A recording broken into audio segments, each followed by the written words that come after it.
Parashat Acharé, vidéo numéro 2. Il y a un passage intéressant. Akadosh Baruch Hu nous dit, c'est Pérec, chapitre 18, parle au peuple juif et dit-leur Kemaase eretz mitzraim asher yeshavtem ba lo ta'asu. Ne faites pas, ou n'agissez pas comme les actions des gens qui étaient en Égypte, le pays dans lequel vous y étiez. Ou Kemaase eretz Kenaan asher ani mevi etrem shama lo ta'asu. Et ne vous conduisez pas comme les peuples qui se trouvent dans la terre de Canaan, en Eretz Israël, qui est le pays dans lequel je vais vous envoyer. Ne suivez pas leurs chukim. C'est quoi les chukim? On sait que dans la Torah, il y a des mitzvot. Mitzvot, c'est tout ce qui est logique. Chok, c'est ce que Akadosh Baruch Hu nous a donné, qui n'a aucune logique. La Gemara dit par exemple, ne pas manger du porc, c'est un chok. Ne pas manger de l'éléphant, c'est compréhensible. Mais ce qui est comme le chazir, il n'y a aucun problème. C'est un chok. Sha'atnez, la Gemara dit ne pas porter un habit qui est et en lin et en laine, qui est composé, un tissu qui est composé de lin et de laine, c'est interdit. C'est un chok, aucune logique. Bassar vechalav, ne pas manger de la viande avec du lait, c'est quelque chose d'illogique, c'est ce qu'on appelle les chukim. Chukim, donc c'est les ordres d'Akadosh Baruch Hu qui ne sont pas logiques. Et il y a les mitzvot qui sont logiques. Ici, Hachem nous dit, premièrement, ne vous conduisez pas comme ces deux peuples, pas parce que ces deux peuples, parce qu'il faut comprendre que, comme Rashi nous dit, que le peuple d'Égypte et le peuple de Canaan étaient les pires des peuples. C'était surtout des conduites, ce qu'on appelle obscènes. On a dit que déjà dans le temps, ça existait des mariages du même genre. C'est pas une invention actuelle, c'était une invention dans le temps. C'est la raison pour laquelle Akadosh Baruch Hu a anéanti ces peuples. Ensuite, la Torah conclut. Ça veut dire, au début, Hachem nous dit, ne vous conduisez pas comme les conduites obscènes qui sont contre logique.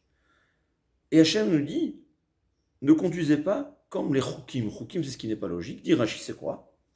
C'est Elonimusot, ce qui est leur culture. Des choses qui n'ont pas vraiment une explication.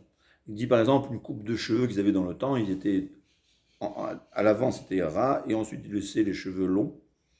Ce qu'on appelle, j'appelle ça la mode, la culture, des choses qui n'ont pas vraiment une logique. La façon de s'habiller aujourd'hui, hier, elle était considérée drôle. Et la façon de s'habiller hier, elle est aujourd'hui considérée comme drôle. C'est pas quelque chose qui a une logique. C'est quelque chose qui est fait par la beauté, c'est permis. Mais c'est quelque chose qui n'est pas logique, des jeans avec des déchirures. C'est ce qu'on appelle un chok. Quelque chose qui n'a pas de logique. Demande Rav Yerucham de Mir. Rav Yerucham, c'était le mashgiach, celui qui est responsable dans une yeshiva. Il y a le rosh yeshiva qui est responsable de l'étude de la Gemara. Et il y a le responsable de la morale, du moussar, ce qui est au fait la chassidut dans les yeshivot, ce qui est la partie du travail du cœur. C'était Rav Yerucham de Mir, le mashgiach de Mir, qui était le rav de Rav Volbe. On peut dire qu'aujourd'hui, une grande partie des yeshivot, c'est les élèves de ces élèves. Il demande une question. Il dit, Akadosh Baruch Hu, il a institué des chukim. Des chukim, c'est des lois illogiques, parce que lui, il connaît ses raisons. Évidemment, qu'est-ce que ça veut dire? Nous, on ne comprend pas la raison. Mais Akadosh Baruch Hu, c'est évident qu'il y a une raison valable pour laquelle il nous a interdit. Mais comment c'est possible que des non-juifs, les nations, ont des chukim? Des choses qui n'ont aucune logique. Quelle est la raison? Pourquoi? Il dit quelque chose d'intéressant. Il dit, c'est quoi un chok dans la Torah? Il faut savoir qu'un chok dans la Torah, c'est ce qui est, on va dire, une liaison directe avec la sainteté. On va dire l'exemple dans un portable. Il y a le programme, il y a l'appareil, il y a la connexion avec le site qu'on veut. Toutes les mitzvot, c'est des mitzvot, on va dire, quand on met les téphilines, c'est quelque chose, c'est une action, que les téphilines eux-mêmes vont nous lier avec Akadosh Baruch Hu, mais ça part par l'action. Ça passe par l'action. Un chok, c'est une liaison directe avec la Kedusha.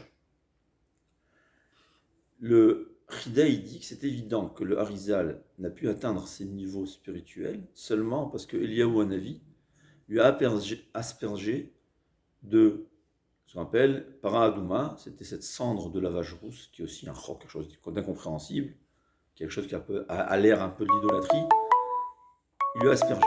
Sinon, c'est impossible que Harizal aurait abouti à un cas pareil. à un niveau pareil. C'est-à-dire, le chok, c'est une liaison directe avec la couche. L'étude de la Torah se cassant la tête, c'est un chok. C'est quelque chose qui est une liaison directe avec la sainteté, avec Akadosh Baruch.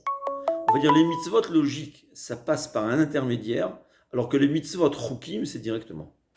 La même chose, il dit dans les chukim de la Torah interdits, par exemple. Si une avéra, on va dire, ça va abîmer l'appareil, ça nous abîmer à nous. Quand on transgresse les chukim, ça nous lie directement avec la tum'a, avec ce qui est l'inverse du rapprochement d'Akadosh Baruch Hu. Par exemple, c'est très intéressant, le peuple juif a toujours un intérêt à ne pas manger le porc plutôt que d'autres choses. C'est vrai. C'est écrit que le chazir, c'est un chok. Ne pas manger de l'éléphant, c'est pas un chok. Les autres choses, ce n'est pas un chok. Ce qui est un chok, c'est tamé. L'âme d'un juif ressent ce que c'est pour dire. Celui qui mange bassar bechalav, le Zohar HaKadosh, il nous dit que 40 jours, il a une touma sur sa tête. Il y a une fois quelqu'un qui est venu chez Rav Chaim Kanievski, il voulait lui demander une bracha, il lui a dit, tu manges bassar bechalav. Dans une version, il disait, j'arrive plus à comprendre la Gemara.